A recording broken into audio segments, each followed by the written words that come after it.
So இன்னைக்கு நம்ம பார்க்க போகிறது சிம்ம ராசி. ஸோ சிம்ம ராசின்னு சொன்னாலே நம்ம மைண்டில் வருது அந்த லீடர்ஷிப் குவாலிட்டி தான் சார். அதுவே ஒரு தனி அழகு தான். இப்படியெல்லாம் அழகு இருக்கும் பொழுது இன்னும் அழகு சேர்க்கறதுக்கு நிறைய விஷயம் அவங்களுக்காக காத்துட்டு இருக்கு. அதெல்லாம் என்னன்னு சொல்வீங்க? சிம்ம ராசிக்காரர்கள் தடுமாறாமல் நடக்கக்கூடியவர்கள், வாழ்க்கையில தடுமாறாமல் ஜெயிக்கக்கூடிய, எந்த இடத்திலும் சிம்ம ராசிக்காரர்கள் தனித்து தெரிவதற்கு காரணமே எப்ப வரும் எப்படி வரும்னு யாருக்கும் தெரியாது. ஆனா உதிக்க வேண்டிய நேரத்துல உதயசூரியன் மாதிரி சிம்ம ராசிக்காரர்கள். ஒரு சில கலர்ஸ் வந்து அவங்க சுத்தமா அவாய்ட் பண்ணிடணும். அப்படின்னா நம்ம வந்து என்ன கலர் சொல்லலாம்? தனித்த கருப்பில் சிம்மம் சோதனை காலம். தனித்த கருப்பு நிறம் சிம்மத்தை கவலைக்கிடமாக்கும். அந்த கருப்போட சிவப்பு சேருதுங்க. அந்த கருப்பும் சிவப்பும் சேர்ந்து சிம்மம் ஜொலிக்குது இல்லையா? ராஜாவா இருக்கக்கூடிய சிம்ம ராசிக்காரங்களுக்கு இந்த கோயில் போயிட்டாங்கன்னா வெற்றி கண்டிப்பா இருக்குங்க. அப்படின்னா எந்த கோயில் சொல்வீங்க? சிம்ம ராசிக்காரர்கள் வழிபட வேண்டிய தெய்வம்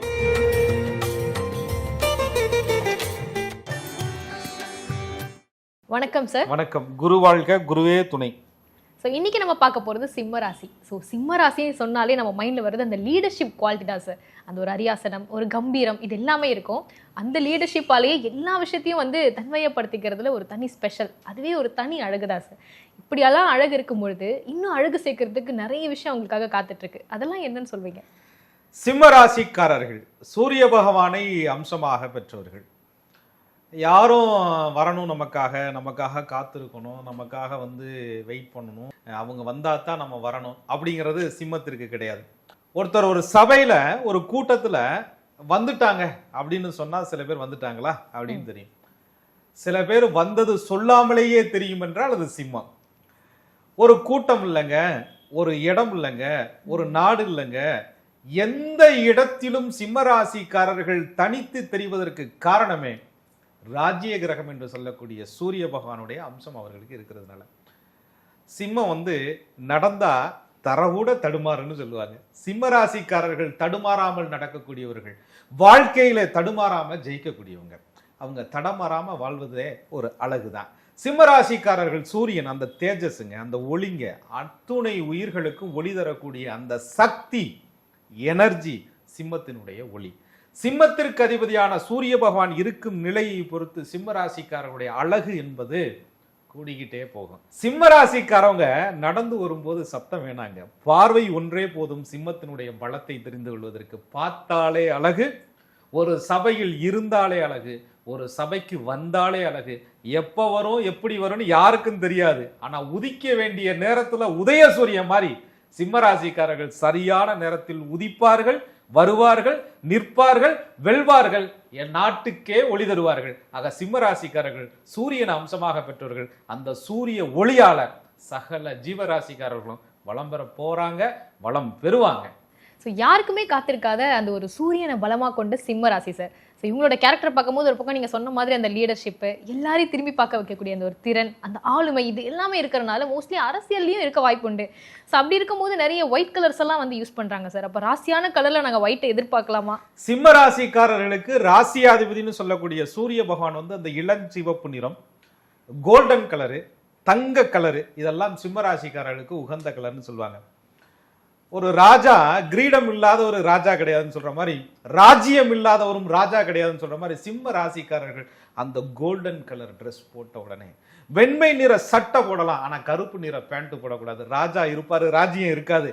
சிம்ம ராசிக்காரர்கள் வெண்மை நிற சட்டையில அப்படியே லைட்டா அப்படியே கிரே கலர் பேண்ட், ஒரு golden colour pant, brown colour pant, இதெல்லாம் போடும்போது, பெண்களாக இருந்தால் அப்படியே கோல்டு கலர்ல அந்த ஜருக சேலைன்னு சொல்லுவாங்கல்ல, சாரி, இதெல்லாம் போடும்போது அவங்களுக்கு அந்த கம்பீர தோற்றம். இயற்கையிலேயே சிம்மம் நடந்தால் அழகு, இந்த ட்ரெஸ் எல்லாம் போடும்போது கொள்ளை அழகு, இருக்கிறதுலேயே சிம்மம் பார்த்தால் அழகு, இதெல்லாம் போடும்போது கன அழகுன்னு சொல்லுவாங்க. ஆக சிம்ம ராசிக்காரர்கள் நின்னா தேருங்க, அந்த தேரை வடம் பிடிச்சு இழுத்து வெளியில கொண்டாந்து மக்கள் எல்லாம் கூடி கொண்டாடக்கூடிய ஒரு வாய்ப்பை தங்க கலரும் வெள்ளை சட்டையும் சிம்ம ராசிக்காரர்களுக்கு நிச்சயமாக கொடுக்கும்.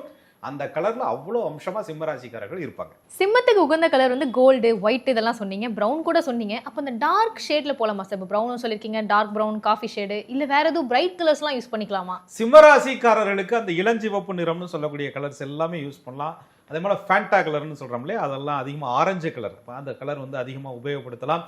சிம்ம ராசிக்காரர்களுக்கு சத்தம் இல்லாத வெற்றின்னு சொல்லுவாங்க. அதாவது காட்டுல வந்து சிங்கம் தேவையில்லாம கத்தாது, அன்னெசரியா வேலையே செய்யாது. ஆனா ஒரு தடவை கத்துனா காடே நடுங்கும். அது மாதிரி சிம்ம ராசிக்காரர்கள் அந்த சிவப்பு நிறத்தை அணிந்து வரும் பொழுது அவங்க பேச வேணாங்க, அவங்க பாடி லாங்குவேஜ் பேசும். அவங்க பேச வேணாங்க, அவங்க உடை பேசும். அவங்க பேச வேணாங்க, அவங்க கண்ணு பேசும். சிவப்பு நிறத்துல அந்த சிம்ம ராசிக்காரர்கள் இளஞ்சூரியனை போல பிரகாசிப்பார்கள். அந்த red colour shirt, beetroot colour shirt, Fanta colour எல்லாத்துலயும் சிம்ம ராசிக்காரர்களை நீங்க பாத்தீங்கன்னா பார்த்துக்கிட்டே இருப்பீங்க. அந்த மாதிரி ஒரு கொள்ளை அழகில் ஆணாக இருந்தாலும் பெண்ணாக இருந்தாலும் சிம்ம ராசிக்காரர்கள் ஜொலிப்பாங்க. கையெடுத்து கும்பிடலாமா, வாங்கன்னு பேசலாமா, மதிக்கலாமா, அவங்கள்ட்ட உதவி கேட்கலாமா, அவங்களோட நட்பு பாராட்டலாமா, அவங்கள்ட்ட நட்பு வச்சுக்கலாமா அப்படின்னு உங்களுக்கு அந்த நிறத்தை பார்க்கும் பொழுது அந்த சிம்மம் பிரகாசிக்கும். ஸோ சிம்மத்துக்கு வந்து இந்த white, gold, brown, red family இதெல்லாமே சொல்லிட்டோம் சார். இப்போ சப்போஸ் ஒரு லைஃப் இல்லை இன்டர்வியூ, ஒரு லவ் லைஃப் இதெல்லாம் வராங்க அப்படின்னா வேற எதுவும் கலர்ஸ் இருக்கா சார்? சிம்ம ராசிக்காரர்களை பொறுத்தவரைங்க வெள்ளை காட்டிலாம் அவங்களுக்கு வந்து பதுங்க தெரியாது. சிம்ம ராசிக்காரர்களுக்கு ஒரு சட்டத்தை கண்டோ, ஒரு எதிர்ப்பை கண்டோ, ஒரு தேவையில்லாத மனிதர்களுடைய வார்த்தையை கண்டோ அவர்களுக்கு பயம் கொள்ள தெரியாது. அதனால சண்டைக்கு பயந்தவன் ராஜாவா இருக்க முடியாதுன்னு சொல்லுவாங்க. அதனால சிம்ம ராசிக்காரர்கள் எதற்குமே வெள்ளை கொடி காட்ட மாட்டார்கள், பச்சை கொடி தான். வா பார்க்கலாம், நிக்கலாம், எல்லாத்துக்கும் நான் ரெடி அப்படின்னு சொன்னா அது சிம்ம ராசிக்காரர்கள். சிம்ம ராசிக்காரர்கள் சூரிய பகவானுக்கு புதன் பகவான் இணைந்தே பயணிக்கக்கூடிய கிரகமாக இருப்பதனால அந்த புதனுக்குரிய நிறம் நம்ம பச்சை நிறத்தை சொல்றோம், அதுலயும் மரகத பச்சை. இதெல்லாம் சிம்மராசிக்காரர்களுக்கு அவ்வளோ ஒரு அழகா இருக்கும். கிளிப்பச்சை, பச்சை நிறம், இதெல்லாமே கிரீன் ஃபேமிலி. ஆல் ஓவர் சிம்ம ராசிக்காரர்களுக்கு ரொம்ப அப்படியே யூனிக்கா இருக்கும். சிம்மம் வந்து அந்த உடை உடுத்தும் போது பயந்த மாதிரி தெரியாது. சிம்மத்தினுடைய கம்பீரம் இன்னும் கொஞ்சம் மெருகேறும். சிம்மமே இயற்கையிலே பயப்பட மாட்டாங்க. இதை போடும்பொழுது அவங்க எல்லாத்துக்கும் ரெடியா இருக்காங்க போல இருக்கு அப்படின்னு ஒரு கிரீன் சிக்னல் சிம்ம ராசிக்காரர்கள் உணர்த்துவாங்க. சார் ஊருக்கே வந்து ராஜாவா இருந்தாலும் கண்டிப்பா ஒரு எதிரின்னு ஒருத்தவங்க இருப்பாங்க இல்லையா? அவங்க ஒரு ஹை பொசிஷன், ஒரு பவர்ஃபுல் பொசிஷன்ல இருக்காங்கன்னா ஒரு சில கலர்ஸ் வந்து அவங்க சுத்தமா அவாய்ட் பண்ணிடணும். அப்படின்னா நம்ம வந்து என்ன கலர் சொல்லலாம்? சிம்ம ராசிக்காரர்களுக்கு எதிரி அப்படின்னு சொல்றது அரசியல்ல, பொது வாழ்க்கை, அதுக்கப்புறம் குடும்பத்துக்குள்ள, சகோதர வழி, பங்காளி வழி உறவுகளுக்குள்ள, காதல்ல, குடும்ப வாழ்க்கையில எல்லாத்துக்குள்ளேயும் எதிரிகள் வந்து அவங்களுக்கு வருவது சகஜம். என்ன அப்படின்னு கேட்டீங்கன்னா, ஒரு தலைமையில நிற்கும் போது, ஒரு தலைவனாக நிற்கும் போது அதற்கு தகுதியுள்ளவர்கள் தான் நிற்க முடியும். ஆக எதையும் எதிர்கொள்ளக்கூடிய துணிவு சிம்மத்திற்கு இருக்கிறதுனால அந்த தலைமை பண்பு இவங்களுக்கு தேடி வருது.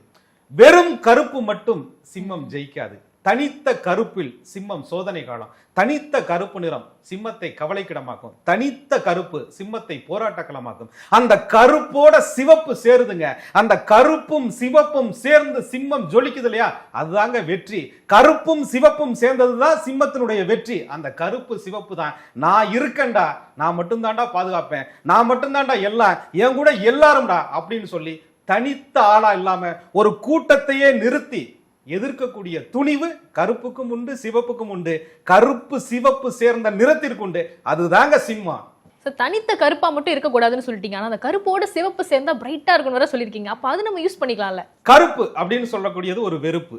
கருப்பை எதுக்கு சொல்றான்? துக்கத்தை சொல்றான். கருப்பை எதுக்கு சொல்றான்? தடைகளை சொல்றான். கருப்பை எதுக்கு சொல்றான்? தாமதம் சொல்றான். ஒரு சோதனை காலம் வெறும் கருப்பாக இருக்கும் பொழுது, சிவப்பு சேரும் பொழுதுதான் சோதனையை சாதனையா மாற்றக்கூடிய காலம், உழைப்புக்கு மெருகேற்றக்கூடிய காலம், ஒரு கூட்டத்தையே வழிநடத்தி நாங்க இருக்கம்யா, எங்க மண்ணியா அப்படின்னு சொல்லக்கூடிய காலம். ஆக கருப்போடு சிவப்பு சேரும் பொழுதுதான் அது வெற்றி. அதனால சிம்ம ராசிக்காரர்கள் தனித்த கருப்பை பயன்படுத்த வேண்டாம், கருப்போடு சிவப்பை சேர்த்துக் கொள்ளுங்கள். கருப்பு சிவப்பு வர்ணத்தை மட்டுமே ஏற்றுக்கொள்ளுங்கள். உங்க வாழ்க்கையில வெற்றி கிடைக்கும். ஸோ சிம்ம ராசிக்காரங்களுக்கு சிவப்பு இருந்தா போதுங்க. சிவப்புல எல்லாமே நீங்க யூஸ் பண்ணலாம்னு சொல்லிட்டீங்க. சிவப்போடு சேர்த்து நம்ம மஞ்சளும் சேர்த்துக்கலாமா சிம்ம ராசிக்காரங்க? அதாவது தனித்த சிவப்பு அது வந்து சிம்ம ராசிக்காரர்கள் பயன்படுத்திக் கொள்ளலாம். சிம்ம ராசிக்கு 9 கூடைய பாக்யாதிபதினு சொல்லக்கூடியவர் குரு பகவானா வர்றாரு. மஞ்சள் நிறத்தை இணைத்து அவர்கள் பயன்படுத்திக்கலாம். ஆனா மஞ்சளும் சிவப்பும் சேரும் பொழுது சிம்மம் தனித்து விடப்படும். நீ கூட்டத்துக்கு தலைவனாக இருக்க முடியாது, கூட்டமே உங்களுக்கு பின்னாடி தலைவனாக இருக்கும். ஆக கருப்பும் சிவப்பும் சேரும் பொழுது கூட்டத்திற்கு தலைவனாக இருக்கலாம் அப்படிங்கிறத சிம்மத்தோட ஒரு இயல்பு. சிம்மத்துக்கு கிரீன், சிவப்பு, வெண்மை, சிவப்பு, மஞ்சள் சிவப்புல கருப்பு இருந்தா சிம்மம் என்பது வெற்றி பெறும். ஸோ சிம்ம ராசிக்காரங்களுக்கு ராசியான கலர் என்ன, ஆகாத கலர்ஸ் என்ன, இது எல்லாமே பார்த்துட்டோம் சார். ஒரு ராஜாவா இருக்கக்கூடிய சிம்ம ராசிக்காரங்களுக்கு இந்த கோயில் போயிட்டாங்கன்னா வெற்றி கண்டிப்பா இருக்குங்க அப்படின்னா எந்த கோயில் சொல்வீங்க? சிம்ம ராசிக்காரர்கள் ராஜாவா இருக்கிறாங்க, ராஜ்யமும் அவங்களுக்காக காத்திருக்கு. இடையில போர்னு ஒண்ணு இருக்கே, அந்த போர்ல வெற்றி பெறணுமே, மக்களோட ஆதரவு வேணுமே. சிம்ம ராசிக்காரர்களுக்கு அந்த ராஜா என்ற கிரீடத்துல, அந்த ராஜ்யத்துல அமர்ந்து மக்களுக்கெல்லாம் நல்லது பண்ணணும் அப்படின்னு சொன்னா பஞ்சபூத தத்துவத்துல சிம்மத்துக்கு அக்னி தத்துவம்னு சொல்றோம், தீன்னு சொல்றோம். அந்த தீ ஜோதியாக மாற வேண்டும், அந்த அக்னி மக்களுக்கு யாக வேள்வியாக மாற வேண்டும், அந்த அக்னி சமூக நீதியை கொடுக்க வேண்டும் அப்படின்னு சொன்னா சிம்ம ராசிக்காரர்கள் வழிபட வேண்டிய தெய்வம் அருணாச்சலேஸ்வரர். அவங்க மிதிக்க வேண்டிய மண் திருவண்ணாமலை சிவபெருமானுடைய மண். அங்கே போய் சிம்மராசிக்காரர்கள் கிரிவலம் பௌர்ணமி அன்னைக்கு போயிட்டு வந்தா மிகப்பெரிய வெற்றிகளையும் வாய்ப்புகளையும் தடைகளையும் அவர்கள் தவிடுபடியாக்கி வாழ்வினுடைய உச்சத்தை சிம்மராசிக்காரங்க பெறுவாங்க. ஸோ பாசிட்டிவாக அதை மாற்றுறதுக்கு கண்டிப்பாக நம்ம திருவண்ணாமலையை நம்ம சொல்லிட்டோம் சார். ஏன்னா அரியாசனத்தில் இருக்கக்கூடிய சிம்மராசிக்கு எதிரிகள் வந்து தானாகவே உருவாகிட்டு இருப்பாங்க தான். ஸோ அவங்கள ஈஸியாக ஹேண்டில் பண்ணுறதுக்கு, அந்த நெகட்டிவ் எனர்ஜிலாம் அப்படியே வந்து காலி பண்ணுறதுக்கு ஒரு சூப்பரான கோயில்னு அதை சொல்லுங்க. சாதாரணமாக ஒரு அக்னி குச்சியாக இருக்கக்கூடிய சிம்மராசிக்காரர்கள் கூட அந்த திருவண்ணாமலை மண்ணை மிதிக்கும் பொழுது, அருணாச்சலேஸ்வரரை வழிபட்டு சிவாய நம்மன்னு சொல்லும் பொழுது ஜோதி சுரூபமாக ஜோதியாக அவங்களுடைய வாழ்க்கையில வெளிச்சம் வர்றதை நம்ம கண்ணுக்கு முன்னாடி பார்த்துக்கிட்டே இருக்கோம். ஒவ்வொரு சிம்ம ராசிக்காரர்களும் பௌர்ணமி வழிபாடை செய்ய செய்ய செய்ய செய்ய அவங்க வாழ்க்கையில வசந்தங்கள் வர்றதை நம்ம பார்த்துக்கிட்டே இருக்கோம். அரியாசனம்ங்கிறது வந்து ராஜா மட்டும் இல்லைங்க, வாழ்க்கையிலையும் தனக்கு கிடைத்த விஷயத்தை சிம்மாசனம் போட்டு செல்வ வளங்களோட நிலைத்து குழந்தைகளோட மன வாழ்க்கையோட சந்தோஷமா கடன் இல்லாம வாழக்கூடிய சிம்ம ராசிக்காரர்களுக்கு சிவபெருமான் துணை புரிஞ்சு கொண்டே இருக்கிறார். ராசியாதிபதி சூரியன் அக்னி தத்துவம் கொண்ட ராசி. ஒரு ஜோதி எரியணும் அப்படின்னு சொன்னா மிதமான காற்று வேணும். அதிக காற்று இருந்தால் ஜோதி அணைந்து விடும். ஆக சிம்ம ராசிக்காரர்கள் என்ற அந்த ஜோதிக்கு ஒரு மிதமான காற்றும் வேணும், அதே நேரத்துல அதிகமா இல்லாத காற்றும் வேணும். ஆக பஞ்சபூத தத்துவத்துல காற்று ஸ்தலத்தையும் சிம்ம ராசிக்காரர்கள் கெட்டியாக பிடித்து கொள்ள வேண்டும். ஆக அதுல காளகஸ்தீஸ்வரர் சிம்மராசிக்காரர்களுக்கு ஒரு அற்புதமான ஸ்தலமாக இருக்கும். சிம்மராசிக்காரர்கள் பிறப்பெடுத்த 3 நட்சத்திரத்திற்கு தாராபலன் அடிப்படையில் இருக்கக்கூடிய வழிபாடுகளையும் செய்து பஞ்சபூத தத்துவத்தில் அக்னி ஸ்தலத்தையும் பஞ்சபூத தத்துவத்தில் இருக்கக்கூடிய காற்று ஸ்தலத்தையும் சமநிலையாக சிம்மராசிக்காரர்கள் வழிபட்டு சிவனருளை சமமாக பெற்றுக்கொண்டால் வாழ்க்கையில அணையாத ஒரு ஜோதியாக சிம்மராசிக்காரர்கள் நிச்சயமாக இருப்பார்கள், வாழ்வார்கள், வளர்வார்கள். ஸோ இந்த எபிசோடில் பார்த்தீங்கன்னா அந்த பவர்ஃபுல்லான சிம்மராசி பீப்புளுக்கு நிறைய பவர்ஃபுல்லான விஷயம்லாம் சொன்னீங்க சார். ஒரு பாசிட்டிவ் கலர்ஸ் எப்படி இருக்கும், எந்தெந்த கலர் காம்பினேஷன், நெகட்டிவ் கலர்ஸ்லாம் என்னென்ன இருக்குது, ஸோ அவங்களுக்கான அந்த சிறப்பு வாய்ந்த அந்த கோவில்கள், உங்கள் லைஃபே வந்து மாற்றக்கூடிய அந்த கோவில்கள் பற்றி நம்ம பேசணும். ஸோ அடுத்த எபிசோடில் நம்ம கன்னி ராசிக்கானதை நம்ம பார்க்க போகிறோம். நன்றி சார். நன்றி. குரு வாழ்க, குருவே துணை.